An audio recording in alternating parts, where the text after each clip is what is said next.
I do love these long classic Newtonians where you're not using coma correctors, because what you see in the market now is always these fast F4 systems.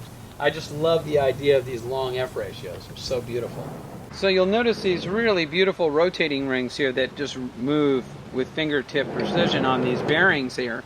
We also have the nylon screws below and on top here to adjust the tension to the desired amount. So you can notice I'm just turning this with one hand here, how beautiful this thing works.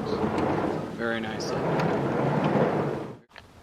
You can see this beautiful movement here. I mean, I'm just using the tips of my fingers to move this around and orient it in any desired position I want. So right next to that 11-inch buyer's gear inside here, we have a clutch system that allows me to move the telescope to the desired orientation and let it go, and it'll still be tracking. It just stays in sidereal rate. It's beautiful. I really love the style of this base, the way it was perfectly matched to this optical tube assembly. You have the ability to rotate the focuser by loosening these screws if needed to your preference. This is a Starlight Feather Touch focuser, which has become the standard in the industry. And there's these dovetails which adhere to this tube to add additional counterweights, or if you want to add like a piggyback scope or additional finder scope, you have the option to do so. So you'll notice the ability to move this scope so seamlessly, you know, around the sky and just orient it, and it just stays balanced whichever way you like. You want to orient it this way and leave it, bring it over here.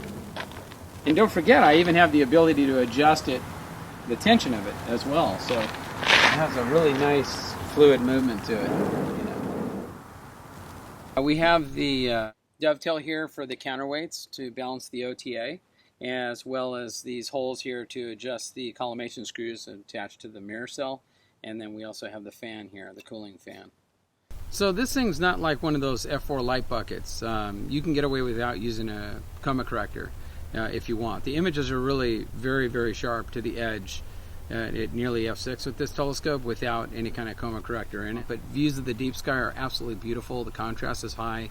I remember images of globular clusters like M5 in a binocular viewer are breathtaking. And very memorable views that I can remember. Many globulars like M13, M92, that nice dense core, look beautiful with a binocular viewer with this scope. I remember in 2001 at Charlton Flats when we had this thing set up for the Mars opposition prior to the big one in 2003. Actually, 2001 was better in my opinion. It was better placed, better seeing at the time. And this scope had one of the most amazing images of Mars I've ever seen in my whole life. I'll never forget that. That was a very memorable moment at Charlton Flats.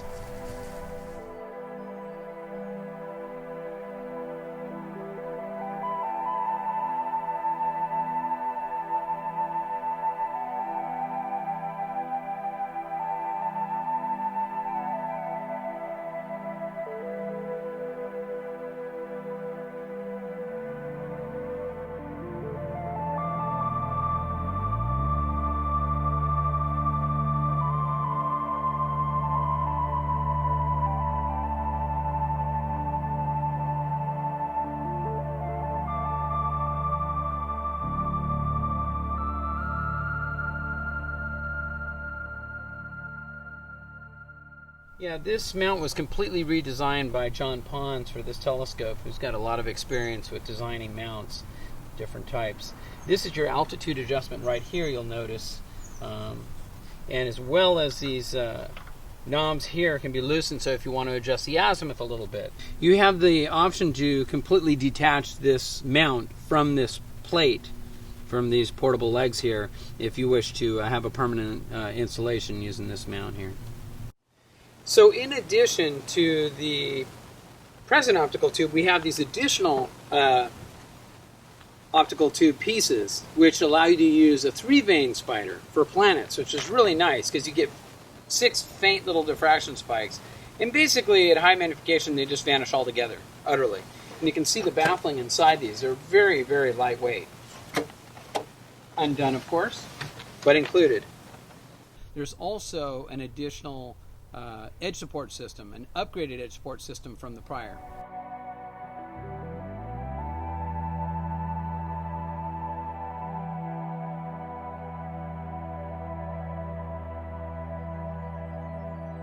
I'm really excited about this XY stage in itself. It's absolutely beautiful.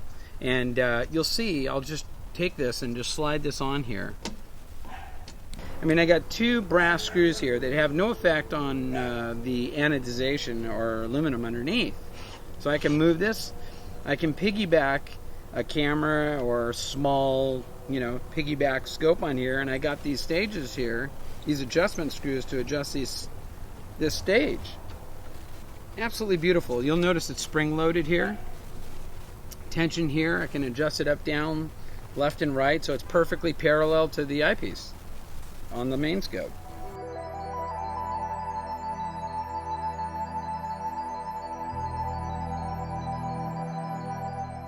In my opinion, this is one of the greatest visual instruments I've ever used in my life. I mean, even on whether it's planets or whether you're looking at deep sky, the contrast is absolutely beautiful.